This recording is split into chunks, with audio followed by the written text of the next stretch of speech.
We must acknowledge the significant challenges that lie ahead. And we are committed to addressing these issues with transparency and determination. Live on national TV, Jasmine Crockett didn't just clap back, she detonated a truth bomb so powerful that it left Stephen Miller shaking. It was the kind of moment where time itself seemed to slow. Every breath in the studio caught between disbelief and the thrill of what was about to unfold.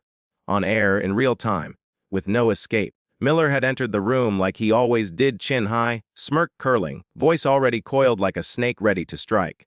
For years he had thrived in this posture, the architect of sneers, the engineer of fear. But tonight something was different. Across from him sat Crockett, fire in her eyes, her posture loose but her presence electric, like a storm front building silently before it crashes. She didn't come to spar, she came to expose. It started with the usual theatrics, Miller circling words, talking over, lashing out like a cornered animal.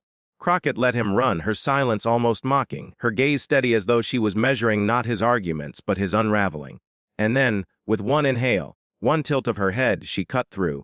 "Stephen," she said, the single syllable laced with quiet thunder, "the country sees you, and tonight they'll see more than you ever intended them to." The studio cracked with tension. Viewers at home could feel it through the screen, a vibration in the air, the sense that the usual sparring had just veered into the territory of revelation. Something beyond politics. Something personal. Miller stiffened. His fingers twitched against the table. He tried to recover with another barked interruption, but the force was gone. The rhythm belonged to her now, the cadence steady, controlled, devastating. On air, in real time, with no escape, she leaned in closer, her voice dropping, daring the silence to hang heavy before her words struck. And as she spoke, you could see it in Miller's eyes. That flash of recognition, the brief flicker of fear that betrays the guilty before a word of evidence is ever revealed. But Crockett didn't rush. That was the brilliance. She allowed the moment to stretch, to breathe, to pulse with the audience's anticipation. She framed him not as a man holding power, but as a man caught in the trap of his own arrogance. "You built a career convincing people you had all the answers." She continued, every syllable crisp, each pause deliberate, "But what happens when the questions turn back on you?"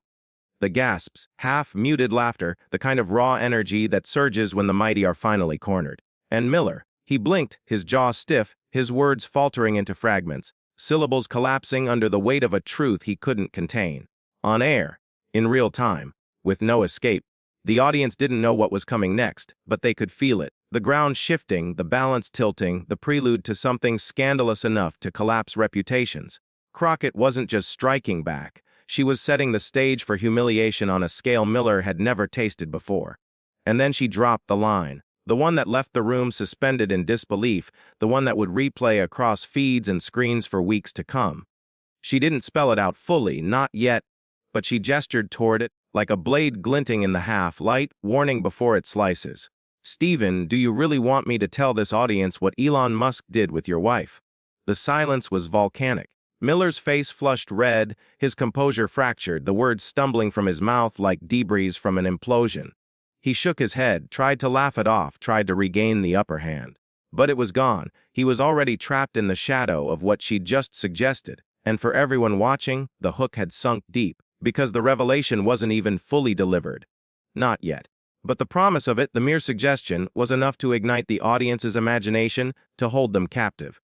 On air, in real time, with no escape, what she revealed about Elon Musk's personal life, no one saw coming. To understand the shock of that night, you have to rewind. Stephen Miller didn't just wander into the studio as a pundit. He carried the shadow of years spent at the center of American politics, where his words had once been law, his speeches the very marrow of an administration built on fear. He had been called the hardline architect, the cold craftsman of a narrative that turned suspicion into policy and paranoia into applause.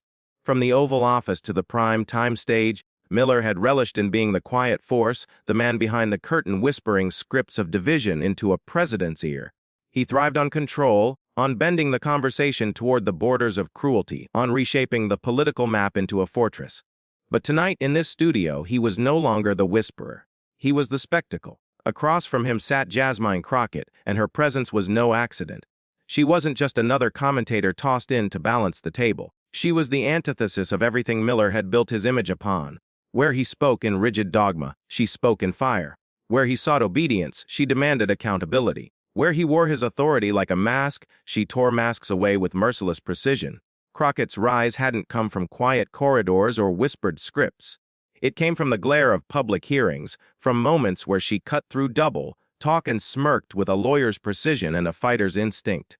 She wasn't bred for subtlety. She was bred for exposure. Every appearance became a battle, every exchange an electrified arena where she wielded truth like a weapon. And so this clash was never a coincidence. It was inevitable. On one side, Miller, the relic of authoritarianism, the strategist who once molded fear into law. On the other hand, Crockett, the relentless voice of accountability, carries not just her own sharp tongue, but the collective impatience of a generation wary of manipulation. The stakes were never just personal, they were ideological. Miller had spent years selling the fantasy of strength through cruelty, control through silence, power through fear. Crockett was the living rebuttal. She didn't just speak against him, she embodied the opposite, her every word a rebuke of his legacy. The irony was unmistakable. There was a time when Miller could script the entire narrative of a day's news cycle, when his fingerprints left imprints on headlines across the country. He had designed talking points meant to shield, distract, and obscure. He had been untouchable because he was invisible, always in the background, always pulling the strings while others spoke his words aloud. And yet here he was, visible, raw, flustered, cornered not by a president's adversary, not by a foreign dignitary, but by a congresswoman whose rise he had dismissed as noise. Crockett was supposed to be the outsider, the challenger with no power to rival his past dominance. Instead, she sat across from him like the reckoning he never saw coming. You could almost feel the weight of history pressing into that studio. The old order, smug, scripted, authoritarian, colliding with the new sharp, unapologetic, fueled by accountability and armed with the receipts. The audience, whether in the studio or at home, didn't need a narrator to tell them what was at stake. They could see it, sense it, taste it. This wasn't just about Miller's temper or Crockett's composure. It was about the very heart of the political divide. Do we accept control built on intimidation, or do we demand transparency that humiliates the powerful? It was the embodiment of two Americas locked in combat. One grasping for the security of dominance, the other insisting that truth must shatter the illusion. And that's what made the confrontation so volatile. Miller wasn't just defending his pride, he was defending an entire worldview, one that had once crowned him indispensable. But Crockett wasn't simply exposing hypocrisy, she was dismantling the scaffolding of fear he had erected around himself for years. Every word she prepared to unleash carried with it the gravity of years of frustration. Every glance she aimed at him seemed to say, "You had your turn. Now face the consequences." This wasn't punditry. This was the collision course history had set in motion. The hardline architect meets the truth bringer. The man who once controlled the story is now finding himself swallowed by it. And the audience, they weren't neutral. They were choosing sides. They leaned forward not just to witness an argument, but to align with a narrative. Would they side with the arrogance of power clinging to relevance? Or would they side with the unflinching voice that dared to challenge it live, unfiltered, undeniable? The stage was more than lit. It was combustible.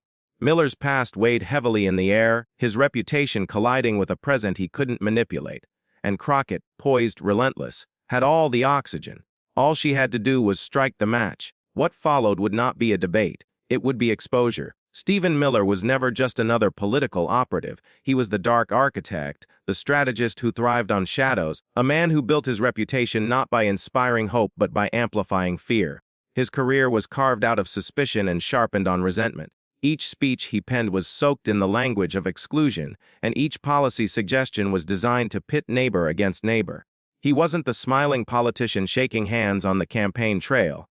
He was the whisperer behind the curtain, the author of lines that turned compassion into weakness and cruelty into strength. And for a time it worked. His voice molded the tone of an administration that leaned on outrage as oxygen. Families separated, asylum seekers turned into symbols of threat, communities painted as enemies of the state. Miller's fingerprints were everywhere, cold, clinical, deliberate. He spoke often of loyalty, of defending the nation against outsiders, of protecting values that always seemed to circle back to exclusion. To his supporters, he was unwavering. To his critics, he was chillingly precise. Either way, he had power, and power made him untouchable. But power is never permanent, and now the irony burned. The man who once wrote speeches designed to terrify immigrants, to reduce human lives into cautionary tales, sat in a studio seat, visibly terrified himself. His words didn't land with the same force. His cadence, once rehearsed to dominate, cracked under the weight of Crockett's gaze. The mask of control he had worn for years slipped, and beneath it wasn't menace but fragility. He fumbled for the old posture, the condescension, the sneer, but each attempt only revealed the desperation behind it. The confidence he once projected now felt like a costume that no longer fit, and that is where hypocrisy comes into focus. Miller built a cult of loyalty, demanding unwavering devotion from those around him, yet loyalty had always been a one-way street. His speeches extolled morality, family, values, but his personal life was stitched together with threads of contradiction.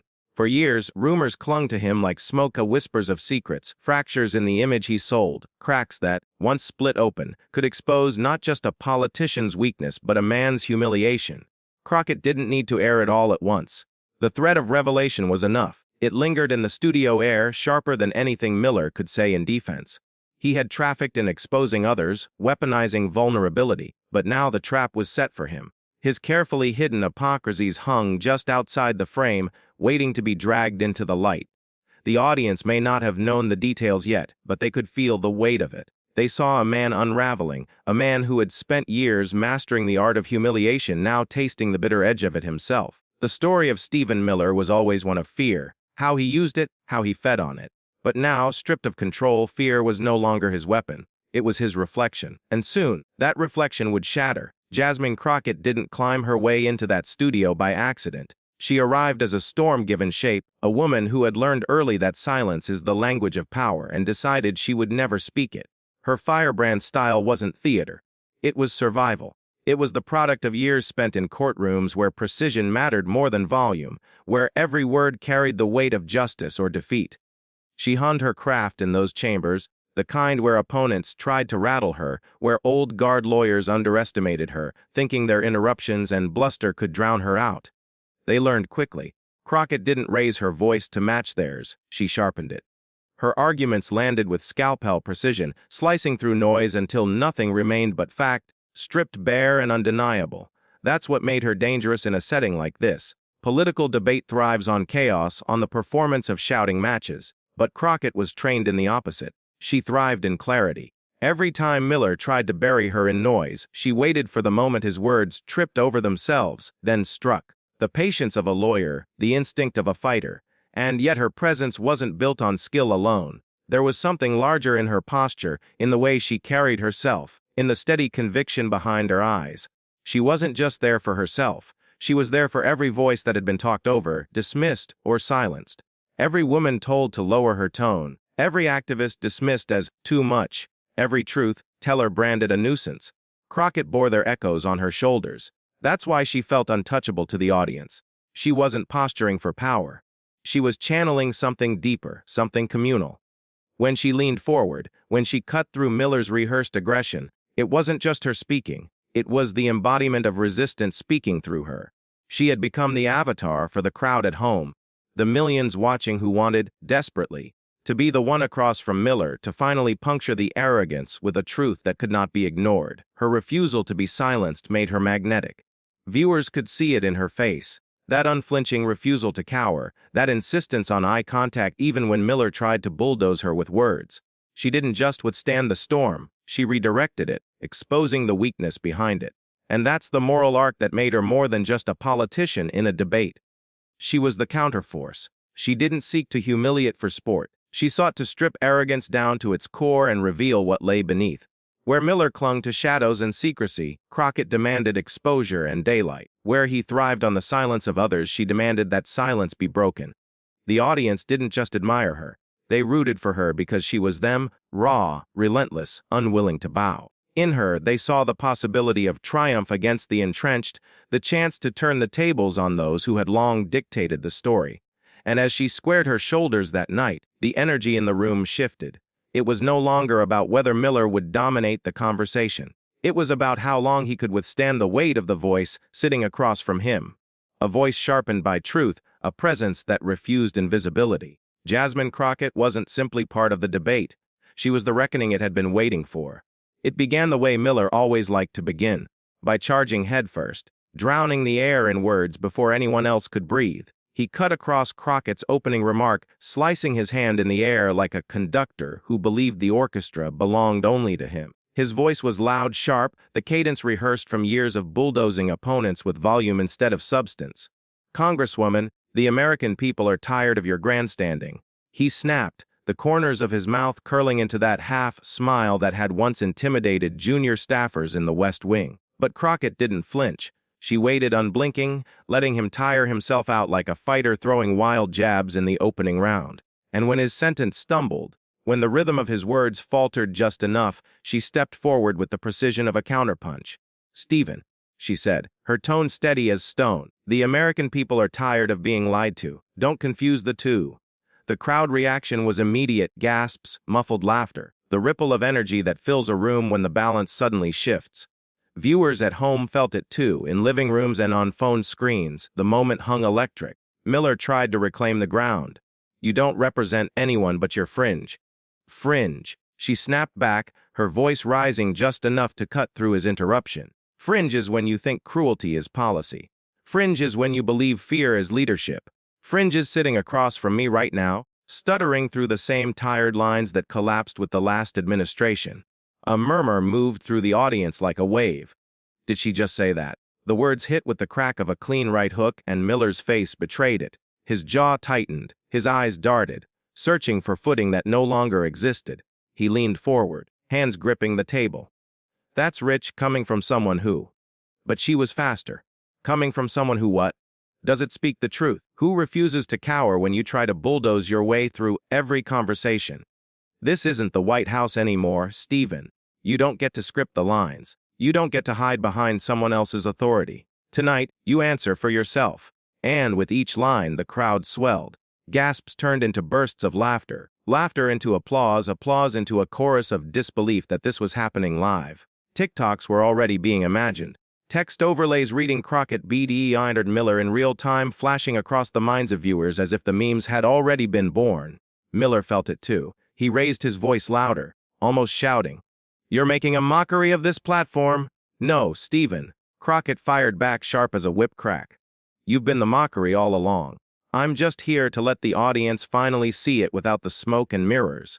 The exchange became a rhythm, each attempt by Miller to dominate drowned by the precision of Crockett's cuts. He swung wide with generalities, she countered with specifics. He leaned on volume, she leaned on timing. He attempted condescension, she wielded clarity. It was a boxing match of words, and with every round, Miller looked less like a contender and more like a man staggering, desperate to avoid the knockout, and the audience, hungry for blood, leaned forward. This wasn't politics anymore. This was sport. This was a spectacle. This was catharsis for every viewer who had ever rolled their eyes at Miller's smug appearances, who had ever shouted at their TV screen, "Somebody shut him down!" Tonight, that wish was being fulfilled in real time. On social media, the energy was volcanic. Hashtags were already trending for Crockett vs. Miller, Live KO, Truth wins. Clips of her sharpest lines looped endlessly, reactions layered on top of reactions, viewers filming themselves gasping, laughing, shaking their heads. The duel had spilled beyond the studio. It had become a cultural event. And yet, Crockett wasn't finished. She let a pause stretch longer than anyone expected. Miller's voice, raised again, faltered as he realized she wasn't interrupting this time. She was watching him calmly, like a fighter who knows the knockout is close. "You want to shout?" she said finally, her tone low, deliberate. "Go ahead. Shout until your throat gives out. But shouting won't save you from what you've been hiding." The crowd hushed. The sudden shift in her tone wasn't just a counterpunch, it was a setup. Miller's eyes flickered, a flash of panic crossing his face. He opened his mouth, then shut it again. His smirk was gone, and Crockett leaned forward, letting her words drip like venom. "Because, Stephen, there's something you haven't told this audience. Something you can't shout your way out of. And when I say it, the world will see you exactly as you are." The silence was deafening. Even the audience's breathing seemed to still. Viewers at home clutched their phones tighter, the anticipation digging into their chests. This was the moment before the blade fell. The moment every duel builds toward, and Crockett knew it. She wasn't rushing. She was savoring the tension, letting the suspense tighten like a coil ready to snap. Miller tried one last time to break it. This is nonsense. You're making things up." But his voice cracked, and that was enough. The weakness was on display. The man who once wrote speeches to terrify millions was now trembling at the edge of exposure. Crockett sat back, her expression calm, almost pitying. "Don't worry, Stephen. I'm not done yet. I'm just getting started." And with that, the duel paused. Not because it was over, but because the audience understood the final strike hadn't come yet. The knockout was still waiting. What she was about to reveal wasn't just another counter. It was the end of the match. She paused. She leaned in. And then, the studio froze in that moment, as if even the cameras held their breath. Crockett's silence wasn't empty. It was heavy, the kind that makes people shift in their seats, that makes producers in the control room sit up straight, sensing that whatever was about to be said would live far beyond this broadcast. Miller's smirk had thinned into a nervous line, his eyes darting toward the moderator, toward the cameras, toward anywhere but her gaze. He could feel it, the coil tightening, the inevitable blade hovering just above. Crockett's voice, when it came, was soft, deliberate. "Stephen," she said, "you've spent your career lecturing America on morality, on family values, on who belongs and who doesn't. But maybe it's time the people saw the hypocrisy that sits right at your own dinner table." A gasp fluttered across the room like sparks. Miller shook his head violently, as if to swat the words out of the air before they reached the audience. This is ridiculous," he snapped, his voice pitched higher than before. "Baseless attacks, lies. I won't dignify this." But Crockett cut him clean. "Don't interrupt me, Stephen. Not now. Not when we're about to talk about your wife and her relationship with Elon Musk." The words landed like a thunderclap. The room exploded. Audible gasps, hands flying to mouths, a murmur rising so fast it turned into a roar. In the control booth, producers scrambled, some shouting into headsets, "Did she just say Musk?" while camera operators zoomed desperately between Miller's face and Crockett's calm stare. Miller's jaw dropped, then snapped shut, then dropped again. His face drained of color, then flushed crimson. He stammered, "Fat, that is absurd. That is how dare you." But Crockett wasn't finished. She leaned forward, her voice steady, unshakable. "You want to talk about dignity, about family, about values. Tell America why Elon Musk has been slipping into your private life like a ghost. Tell them why the man you've defended publicly has been privately tied to the woman you vowed to protect." The audience erupted again, some laughing in disbelief, some booing, some simply gasping too loudly to stay silent. It wasn't just a line, it was a bomb, a detonation. And Miller, once the master manipulator of national narratives, was unraveling on live television. His hands shook as he tried to adjust his papers. His lips fumbled around words that refused to form. This is slander. It's beneath you, Congresswoman." But his voice cracked on the last syllable, betraying the terror that had gripped him. Crockett's expression didn't shift. She wasn't grinning. She wasn't gloating. She was surgical, precise, almost solemn. "Beneath me," she asked, her tone sharpened like glass. "No, Stephen. What's beneath me is hypocrisy. What's beneath me is you standing here, pretending to lecture America about integrity while the most powerful tech mogul in the world has been tangled in your own family's shadows." The room shook with reaction. Reporters in the press row clattered away at their keyboards, desperate to fire out tweets before their competitors. "Crockett drops Musk, Miller bomb on live TV." Headlines were already drafting themselves. Miller slammed his hand on the desk. "This is outrageous!" he shouted, his voice breaking as if his throat itself refused to obey. You have no proof! None." Crockett tilted her head slightly, letting the silence stretch, letting his outburst echo against the walls until it collapsed into awkward quiet. Then she spoke again, softly. "The proof, Stephen, is in how you're reacting right now. Look at yourself. Look at your hands shaking. Look at the sweat on your forehead. A guilty man flails. An honest man stands calm. Which one are you showing the country right now?" Every camera in the studio zoomed closer on him, the sweat now glistening on his temple, the twitch at the corner of his mouth. His denial had already betrayed him. Social media detonated in real time. Clips of Crockett's words were already on loop. Your wife and her relationship with Elon Musk. TikTok edits layered dramatic music over his reaction. Twitter feeds lit up with stunned disbelief. YouTube live chats exploded with all caps reactions. OMG didy sheesh yeshumeski. Brush finicity. CROCKTQENENRGY. The humiliation wasn't confined to the studio anymore. It was global, instantaneous. Miller tried again, voice hoarse now, desperation bleeding through. "This is character assassination? This is beneath the office you hold." Crockett didn't blink. "No, Stephen, what's beneath my office is covering for men like you. Men who preach one gospel in public, then live another in private. Men who think power shields them from truth. That's what ends tonight." The silence after her words wasn't empty. It was seismic. You could feel the ground shifting under the broadcast, reputations collapsing, history rewriting itself in real time. Miller sank back in his chair, deflated, Unable to summon the force that had once commanded rooms, rallies, and administrations, his aura of control had evaporated, stripped bare under the glare of lights and Crockett's unrelenting precision. Commentators scrambled to adjust their narratives. Pundits on rival networks were texting their producers, "Get this clip nundu." The scandal was too big to ignore, too explosive to spin away, and through it all, Crockett remained steady. Not triumphant, not mocking, just resolute, carrying the weight of every silenced voice that had waited for a moment like this. She had dropped the bomb. And Miller, once the architect of fear, was left choking on the rubble. The broadcast cut briefly to a wide shot, and in that instant, you could see it clearly, the faces in the audience, eyes wide, hands covering mouths, some leaning forward as if afraid to miss a second.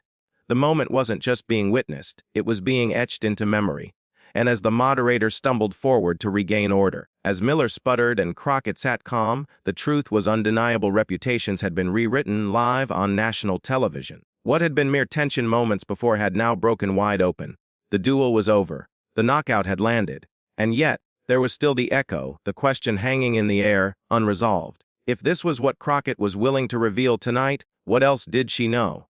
The cliffhanger didn't just keep viewers in their seats. It chained them to the story, desperate to see what came next. Because if one revelation could leave Stephen Miller broken, what would the next one do to the entire machine he once served? The moment the words left Crockett's mouth, the air never returned to normal. It wasn't just a debate anymore, it was a rupture, and Miller was the one bleeding out on the floor of public opinion. He tried to recover, but the recovery came out as rage. He slammed the table, his voice pitching higher, repeating words without structure: lies, defamation, outrageous, fake. It wasn't an argument, it was noise. The architect of carefully scripted fear was now reduced to stammering fragments, a man clawing at a collapsing wall with bare hands. And Crockett, she didn't gloat, she didn't grin. She sat still, letting silence do the work. The refusal to twist the knife became its own kind of cruelty. Her composure broadcast a message louder than words: he's already finished. Why waste breath on the carcass? That silence became the gloat. The audience understood. The gasps that had filled the studio only moments before gave way to laughter. At first nervous, then rolling, then uncontainable. Some clapped, some shook their heads in disbelief, some simply stared at Miller as though watching a legend of manipulation dissolve into a meme right before their eyes. Family values, Crockett had said. 2 words, twisted like a dagger. For years, Miller had hidden behind that shield, hurling it at opponents, wielding it like a holy relic. Tonight, it cracked into shards. His sermon had collapsed under the weight of his own hypocrisy. And as the studio lights bore down on him, that collapse wasn't just intellectual. It was visual, visceral. His flushed skin, his trembling hands, his darting eyes, all of it projected to millions. Every viewer could see what the audience saw: a man unmasked. Twitter moved at lightning speed. Within minutes, timelines filled with clips of his face twisting between denial and desperation. One viral caption read, "Stephen Miller wrote speeches to terrify immigrants. Tonight, Crockett's sentence terrified him." Another showed a frame of his jaw dropping mid-reaction with the caption, "Alexa, play Wrecking Ball." TikTok edits rolled out like wildfire. Crockett's line replayed over trap beats, her pause synced with dramatic zooms, Miller's flailing spliced with laugh tracks. A trending duet showed one user sipping wine calmly as Crockett dropped the Musk revelation, then cutting to Miller screaming, "This is outrageous," while commenters spammed. By midnight, Pay Miller Meltdown and Fake Crockett Bomb were both top trends. Twitter felt less like a platform and more like a digital graveyard of Miller memes. His years of constructing narratives had been undone by 60 seconds of silence in one sentence. Meanwhile, pundits scrambled to adjust their tones. On right-leaning outlets, anchors tried spinning the revelation as a baseless personal attack. But even they looked uneasy, their words carrying the weight of futility. On progressive networks, Crockett's strike was already being replayed in highlight reels, framed as a watershed moment in exposing the hollow core of family values. Politics. What struck viewers most wasn't even the scandal itself, it was the moral whiplash. The man who had positioned himself as the voice of moral order had cracked, sputtered, and nearly self-destructed under a truth that stripped him bare. The hypocrisy wasn't just noted, it was exposed in real time, live, and undeniable. Crockett didn't need to hammer the point. She had built the stage, delivered the strike, and let Miller implode before the cameras. The absence of triumph in her expression only magnified the victory. She didn't need to convince anyone of who had won. Miller did that himself, with every trembling denial, every incoherent rant. Viewers left the broadcast with a strange mix of disbelief and satisfaction. Disbelief that such a powerful figure could collapse so fast. Satisfaction that it happened in front of them unedited, unspun. It wasn't just politics. It was a theater, a morality play, and a cultural reset all rolled into one. And by the end, one truth lingered above the noises. Crockett hadn't just beaten Miller. She had revealed him. When the cameras finally dimmed and the last echo of Miller's fury faded, what remained wasn't chaos, it was clarity. Jasmine Crockett hadn't just scored a moment, she had become a vessel for truth itself, standing calm while the storm of hypocrisy collapsed around her. She carried every silenced voice, every dismissed challenge, and proved that arrogance, no matter how polished or practiced, cannot withstand exposure. The moral was unmistakable. Power built on fear always crumbles when confronted with fearless truth. Miller's empire of words, crafted over years, collapsed in seconds. Not because Crockett screamed louder, but because she didn't need to. Truth carried its own thunder. Audiences left with a sense of rare satisfaction. For once, the script flipped, not the powerful rewriting reality, but reality rewriting the powerful. Crockett's silence was more resonant than Miller's rage, her poise a mirror reflecting everything he pretended to be but wasn't. Yet as the clip replayed across feeds, another thought began to grow. If one revelation about Musk could detonate the debate so violently, what happens when the next secret comes to light? What else lies beneath the polished surfaces, waiting for the right voice to shatter it open? The collision between truth and power is never a one-time event. Tonight was only the opening salvo. Crockett showed what one moment of fearless exposure can do, but tomorrow promises more. The question isn't whether another bomb will drop, it's who will drop it and who will survive when it lands.